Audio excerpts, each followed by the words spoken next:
નમસ્કાર મિત્રો, ફરી એકવાર આપણી યુટ્યુબ ચેનલ પર નવા વિડીયો સાથે આપનું હાર્દિક સ્વાગત કરું છું. જો તમે આ ચેનલ પર નવા હોય તો આપણી ચેનલને સબસ્ક્રાઇબ કરી લેજો, જેથી સરકારી ભરતીને લગતી અવનવી અપડેટ્સ મળતી રહે.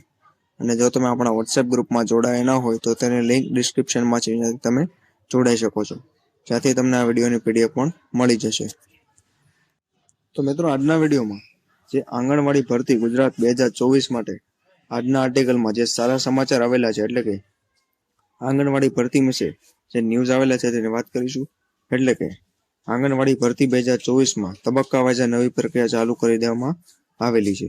તો ચાલો મિત્રો, આ વિગતવાર આ વિડીયોમાં આ મુદ્દાને સમજીએ. તો મિત્રો, આપણે અગાઉના વિડીયોમાં વાત કરી હતી તેમ કાલોલ તાલુકા પંચાયત ખાતે ધારાસભ્યશ્રીના હસ્તે આંગણવાડી કાર્યકર અને તેડાગર બહેનોને નિમણૂક પત્ર અપાયા છે. આ ન્યૂઝ 4 માર્ચના છે.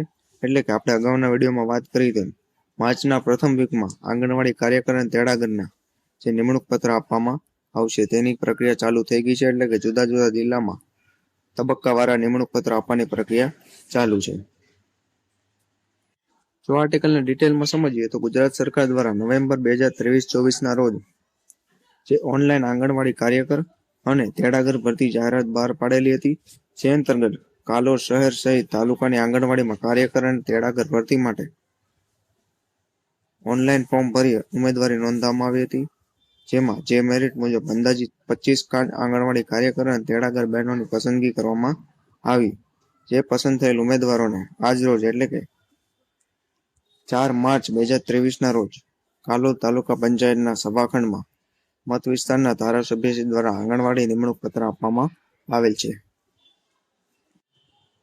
એટલે કે કાલોલ મત વિસ્તારના ધારાસભ્ય શ્રી ફતેહસિંહ ચૌહાણના અધ્યક્ષસ્થાને આંગણવાડી કાર્યકર અને તેડાગરને ઉમેદવાર બહેનોને નિમણૂક પત્ર વિતરણનો કાર્યક્રમ યોજાયો હતો.